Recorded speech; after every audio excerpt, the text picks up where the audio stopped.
Au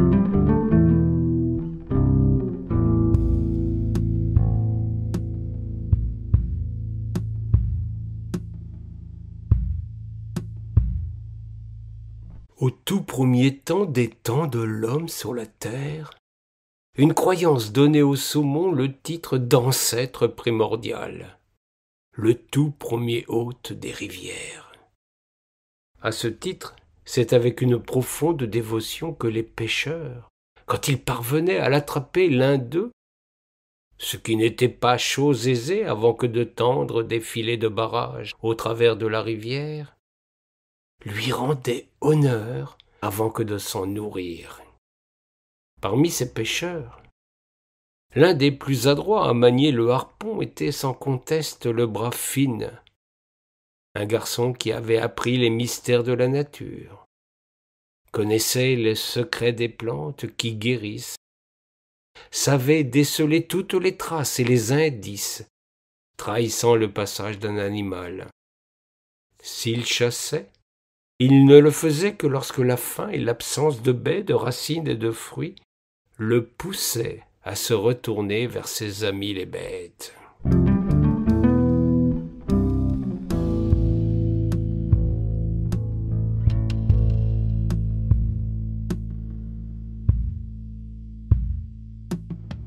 Finn avait entendu des récits incroyables évoquant un saumon qui, contrairement à ses congénères, ne se lançait pas dans la grande migration.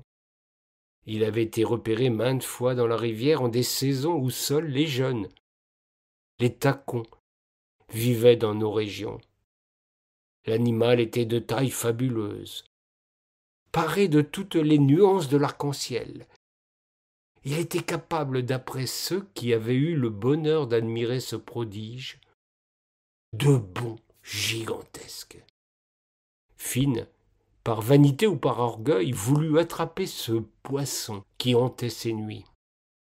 Il ne serait pas dit qu'un autre que lui parvienne à s'en emparer.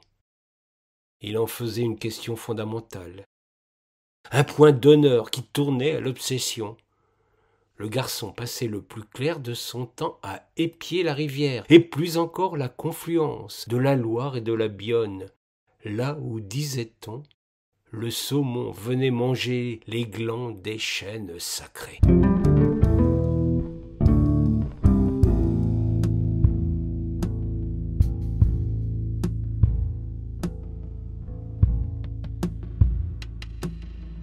Le pêcheur se désespérait de voir le saumon, comme si le poisson avait conscience de sa traque et qu'il se refusait à lui. Il en devenait fou de rage, en perdant le sommeil et l'appétit. Sa quête prenait le pas sur toute autre activité, si bien qu'il ne remplissait plus sa mission auprès des siens, celle qui consistait à fournir de la viande et du poisson quand la nature n'accordait plus d'autres ressources. C'est au cœur de l'hiver qu'enfin sa vie bascula. Il était comme à l'accoutumée sur la rive à chercher le moindre indice de la présence de l'animal, quand son attention fut soudainement portée au-dessus de la Loire. Haut dans le ciel, un pigargue d'une taille exceptionnelle planait, prêt, semble-t-il, à fondre sur une proie. Jamais Finn n'avait admiré rapace aussi majestueux.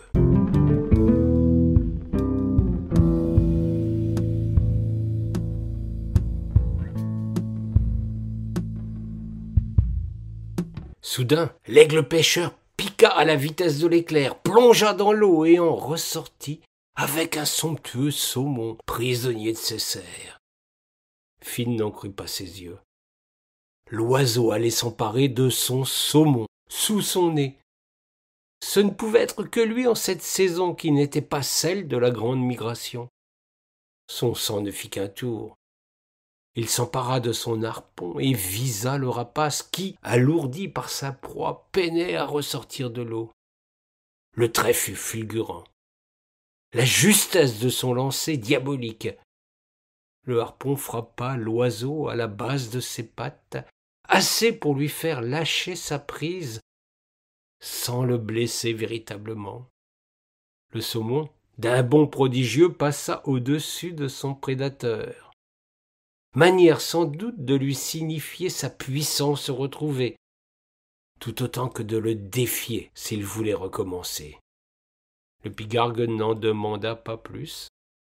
Il s'en alla d'un vol irrégulier se réfugier dans la forêt voisine.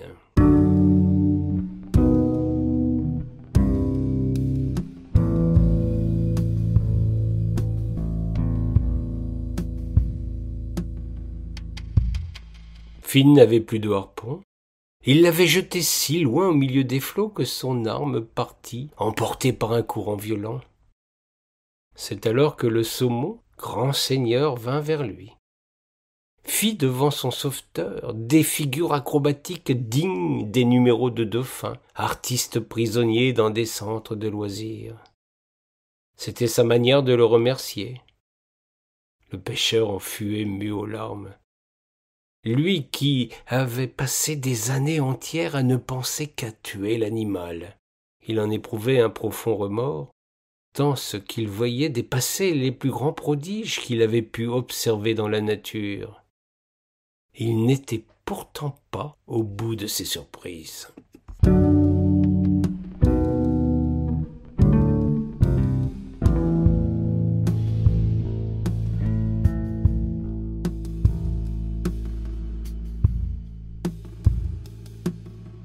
Le saumon cessa ses arabesques acrobatiques et s'adressa à lui. « Je sais qui tu es, Finn. Tu me traques depuis des années. Tu ne désires qu'une chose, te repaître de ma chair. Je t'ai évité parce que je savais que tu étais le seul capable de me vaincre. Le temps n'est pas encore venu de ma défaite. Cependant, quand ma dernière heure aura sonné, c'est vers toi que je viendrai pour le sacrifice final. Je te donne rendez-vous ici même, dans cette saison. Mon temps sera passé et viendra le moment de te servir de repas. »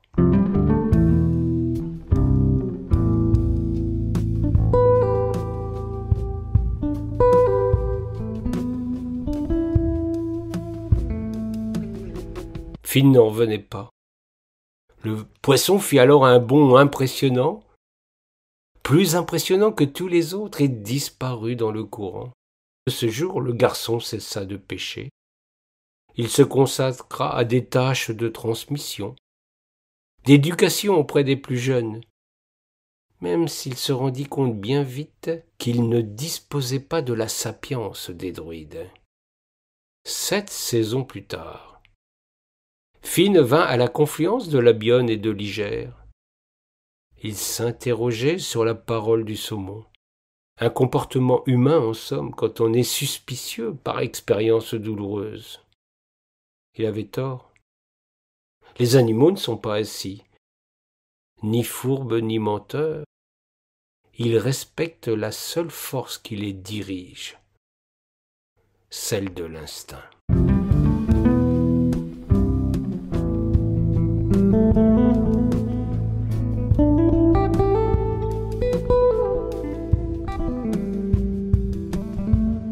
Ils se retrouvèrent à l'endroit où ils s'étaient quittés.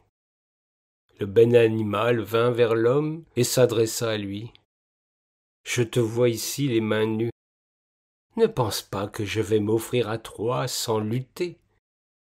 Tu dois me mériter. Va chercher tes harpons.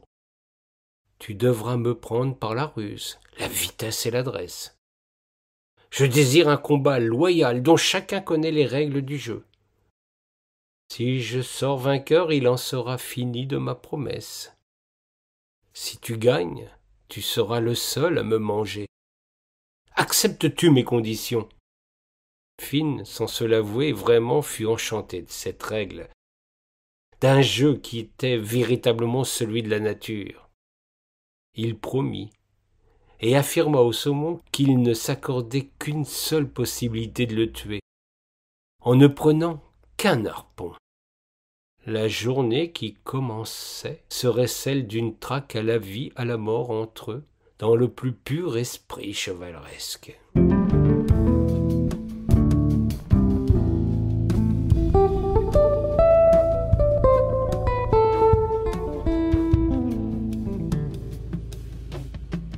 Le saumon en son fort intérieur se gaussa de la prétention de l'homme, qui dans la bataille qui allait se tenir en ce jour mémorable n'était pas à armes égales. Le chasseur ne risquait en rien sa vie, simplement son orgueil, ce qui est, après tout sans doute, le plus grand des enjeux chez les humains.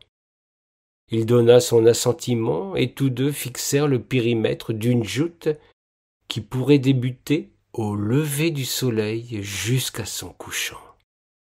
Finn alla acquérir son meilleur harpon et se posta sur une branche de saule blanc dominant la confluence. Il fit le guet ainsi toute la matinée sans même apercevoir sa proie. Il faut avouer que le soleil provoquait un effet miroir qui lui interdisait de percevoir le fond des eaux. Il s'ankylosait sur sa branche et décida, quand l'astre fut à son zénith, de se dégourdir les jambes. Il n'eut pas posé pied à terre que un bond formidable vint le narguer.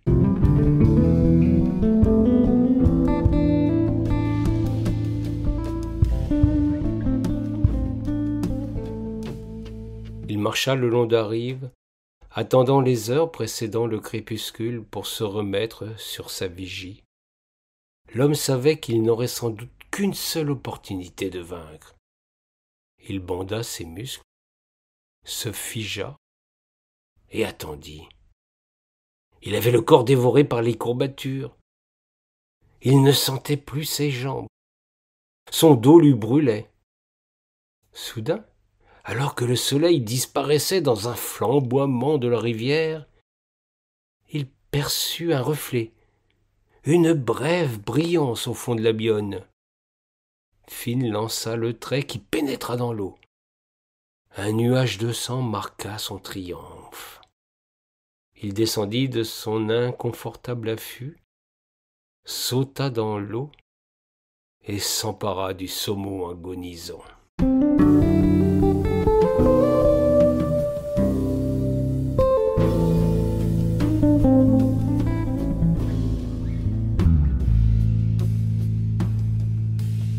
Dans un dernier sursaut, l'animal lui dit : « J'ai bien cru à avoir gagné la partie. Ta patience a eu raison de ma hardiesse de t'avoir ainsi défié. N'oublie pas, toi seul dois me manger. » Finn prépara un brasier au bord de l'eau, puis fit griller son trophée. Il se délecta de la chair de son glorieux adversaire, quand il sentit en lui une transformation profonde. Il avait le sentiment d'accéder à la sagesse, d'ingérer non pas la chair du poisson, mais le savoir, la connaissance qui lui faisait défaut. Il devint par ce banquet rituel le plus sage et le plus savant de tous les druides du pays, et n'eut alors de cesse que de transmettre aux enfants, au pied de son arbre de la connaissance, ce qu'il avait appris du saumon de la sagesse.